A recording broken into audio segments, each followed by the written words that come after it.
안녕하세요. 비밀정원입니다. 제가 잠재의식을 각인시켰던 방법들을 이어서 말씀드려 볼까 하는데요. 이 영상을 처음 보시는 분들은 이전 영상을 보고 오시면 이해가 더 잘 되실 겁니다. 그리고 다섯 번째 방법을 말씀드린 후 세트 효과가 무슨 말인지, 그리고 제가 지금까지 말씀드린 방법들의 각각의 설명을 디테일하게 말씀드려 볼까 합니다. 이전 영상에 이어서 다섯 번째 방법을 말씀드려 보면 감사하기입니다. 이 말을 들으셨을 때 뭐 특별한 게 아닌 것 같다는 생각이 드실 수도 있어요. 그런데 이 감사하기가 제가 생각했을 때 지금까지 제가 말씀드린 방법들 중 그 무엇보다도 가장 중요하다고 전 생각합니다. 이 부분에 대해서 설명을 드려보도록 할게요. 여러 자기계발 서적들을 보면 공통적으로 절대로 안 빠지고 항상 나오는 말들이 있는데요. 감사해라. 내 목표가 이루어진 것에 감사함을 느껴라. 이 감사하기라는 부분은 절대적으로 빠지지 않고 나오거든요. 이게 왜 그럴까? 무엇 때문에 그토록 빠지지 않고 나오는 것인가? 이 부분에 대해서 저는 의문과 생각을 정말 많이 했는데요. 제가 오랜 시간 이것을 해보면서 느껴본 바로는 이 감사하기를 하면요, 나의 감정 컨트롤을 할 수 있게 됩니다. 이게 무슨 말이냐면요, 우리의 감정을 스스로 내가 컨트롤할 수 있게 된다는 말입니다. 이게 왜 중요하냐면요, 이전 영상에서 제가 발동된다라고 했던 말 기억하실 거예요. 제가 지금까지 했던 방법들은 내가 스스로 감정을 다스릴 수 있어야 이 능력이 발동됩니다. 이 말 되게 이상하게 들리시죠? 이건 제가 말씀드린 방법을 직접 해보시는 분들만 이게 무슨 느낌인지 아실 겁니다. 간단한 예를 들어 말씀드려 볼게요. 여러분들의 감정이 항상 일정하게 유지가 되지 않을 겁니다. 위로 아래로 엄청난 파동을 칠 거예요. 이게 무슨 말이냐면요, 여러분들이 무슨 일이 발생해서 기분이 나빠지는 상황이라고 가정을 해보면 여러분들의 감정이 엄청난 파동을 칠 겁니다. 그로 인해 내 행동에 변화가 있을 거예요. 그 엄청난 파동으로 인해 그날 하루가 계속 꼬여버리거나 그날 해야 할 일을 안 해버리거나, 그전에는 이 정도로는 화를 내지 않던 나였는데 사소한 일에도 신경질적인 반응을 했던 경험 있으실 거예요.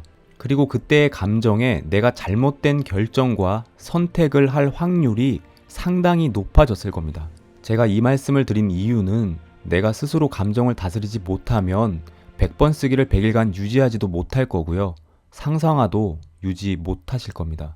이 상상화라는 게 나의 감정의 파동이 굴곡 없이 온전히 평온해야 잘 되거든요. 그래서 끌어당김의 법칙을 설명할 때 대다수가 명상을 해라, 마음의 안정을 가져라, 이런 말을 하는 거예요. 내 감정을 컨트롤할 수 있는 방법이 이 감사하기입니다. 뭐 특별한 것에 감사하는 게 아니고요. 정말 사소한 것들에 감사함을 느끼는 겁니다. 이것도 당연하게도 습관처럼 하시는 겁니다. 이거 습관으로 만드시면 여러분들의 성격, 언행, 이게 완전히 바뀌어 나갈 겁니다. 조금 과장되게 말씀드리면 감사하기를 입에 달고 사세요 라고 저는 말씀드리고 싶네요. 이거 해보시고 본인이 어떻게 바뀌어 가는지 느껴보세요. 엄청나게 차분해지실 것이며 감정의 파동에 굴곡이 없어질 겁니다. 그리고 하나의 팁을 드리자면 무슨 일이 생기든 뭐 그럴 수 있지 라는 마인드를 장착해 보세요. 이거 장착하면 하루하루 화를 낼 일이 많지 않다는 걸 느끼실 겁니다. 제가 말씀드리는 방법의 가장 핵심 포인트는 나의 감정을 컨트롤할 수 있어야 합니다. 이게 안 되면 지금까지 제가 말한 모든 방법이 발동이 안 됩니다. 왜냐면 매일같이 유지를 못 하거든요. 내 기분이 나빠져서 오늘은 아무것도 하기 싫어, 이렇게 되면 그렇게 하루를 빼먹죠. 그 하루가 이틀, 일주일, 그러다 안 하게 됩니다. 100번을 매일같이 하루도 안 빠지고 100일 쓰는 게 듣기에는 굉장히 쉬워 보이잖아요. 직접 해보시면 와 라는 말이 절로 나오실 겁니다. 그만큼 힘들고 지옥 같다는 겁니다. 이걸 100일간 유지하려면 내 감정 컨트롤이 그만큼 중요하다는 겁니다. 다섯 번째 방법은 여기까지 말씀드리고 이어서 세트 효과가 무엇인지 말씀을 드려볼게요. 100번 쓰기, 상상화, 감사하기, 이게 한 세트 효과입니다. 이 세 가지가 원활하게 유지될 때 이 능력이 발동됩니다. 100번 쓰기로 생각을 내가 원하는 목표에 몰입하게 만들고요. 상상화로 감정을 증폭시키고요. 감사하기로 내 감정을 컨트롤하게 만드는 겁니다. 그래서 이 세 가지가 세트 효과라고 말씀드리는 겁니다. 이 부분은 자기계발 서적의 지침서라고 불리는 나폴레옹 힐 선생님의 생각하라 부자가 되어라 에서 나오는 말입니다. 이 능력이 발동되면 새로운 세계를 경험하실 겁니다. 이제 제가 지금까지 말씀드린 방법들을 한 가지씩 디테일하게 말씀드려 볼게요. 먼저 100번 쓰기에 대해서 말씀드려 보면, 첫 번째로 100번 쓰기를 적으시는 동안 나의 내면의 소리를 엄청나게 들으실 겁니다. 이게 무슨 소리냐면요, 그만하라고, 이 소리를 엄청나게 들으실 겁니다. 내가 지금까지 안 하던 걸 갑자기 하려고 하니 나의 내면의 소리를 엄청나게 들으실 거예요. 이거 지금 적고 계시는 분들이라면 무슨 말인지 아실 겁니다. 적는 내내 계속 떠들 거예요. 나의 내면의 소리가 그만하라고, 이거 왜 하는 거야? 이런 말들 말이죠. 이거 못 이겨내시면 포기하실 겁니다. 그래서 제가 적당히 간절해서는 안 된다고 말씀드린 부분이기도 하고요. 그리고 몇 분 정도 적다 보면 잡생각이 엄청 드실 거예요. 과거에 내가 있었던 일이라던가 이런저런 일들이 막 떠오르실 겁니다. 그냥 원래 그렇구나 정도로 생각하시면 됩니다. 그리고 다시 적는 것에 집중하면서 몰입감을 가져오려고 노력해보세요. 근데 전 여기서 그 잡생각들 중에 가끔 재밌는 생각이 떠오를 때가 있다는 걸 느꼈습니다. 두 번째로 이 100번 쓰기를 쓰면 거의 40분 정도는 몰입을 해서 쓰거든요.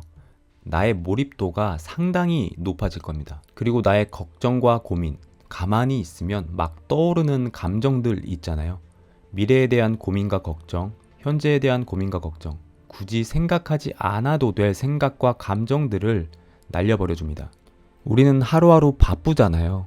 그 와중에 40분이란 시간을 무조건 만들어서 적고 있거든요. 이거 쓰기도 바빠서 다른 생각할 여지가 없습니다. 이게 장점이라면 상당한 장점이죠. 쓸데없는 생각, 감정이 나를 비집고 들어올 수 없게 해버립니다. 전 이런 감정들이 들 때마다 펜을 들고 무조건 적었습니다.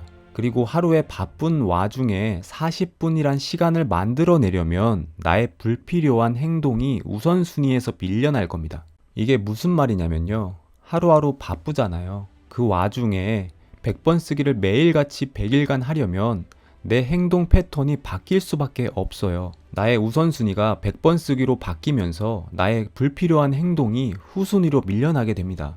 이 불필요한 행동들은 아무 생각 없이 핸드폰을 본다거나 TV를 본다거나 친구들과 술을 먹는다거나 이런 행동들이 자연스럽게 후순위로 밀려나게 된다는 말입니다. 안 그러면 이 100번 쓰기를 매일같이 유지를 못하니까요. 스스로가 자제를 하게 된다는 겁니다. 나의 우선순위가 바뀐다는 거예요. 그로 인해 스스로의 행동이 조금씩 자연스럽게 바뀔 수밖에 없어요. 그리고 매일같이 반복을 하잖아요. 나중에 가시면 이 반복과 친구가 됩니다. 우리의 삶을 보면 거의 모든 게 우리가 가장 싫어하는 반복이거든요. 운동을 예를 들어 볼까요? 근육을 만들기 위해선 중량을 반복해서 치죠. 여러분들 게임 좋아하시죠? 게임도 반복입니다. 우리가 출근해서 하는 일도 반복이죠. 영어, 그림, 거의 모든 게 반복으로 성장이 일어나요.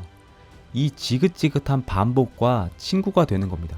이거 해내시면요, 정말로요, 반복이 당연해집니다. 마치 오래전에 알던 친구처럼 말이죠. 그럼 어떻게 되느냐? 제가 느꼈던 예를 말씀드려 보면, 제가 미드 프렌즈 시즌 1화를 반복적으로 100번 넘게 들었거든요. 그리고 생각하라 부자가 되어라 라는 책을 반복해서 100번 읽었습니다. 그런데 그 반복이 지루하지가 않아요. 이런 느낌이라고 생각하시면 돼요.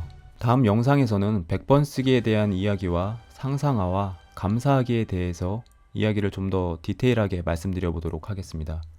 감사합니다.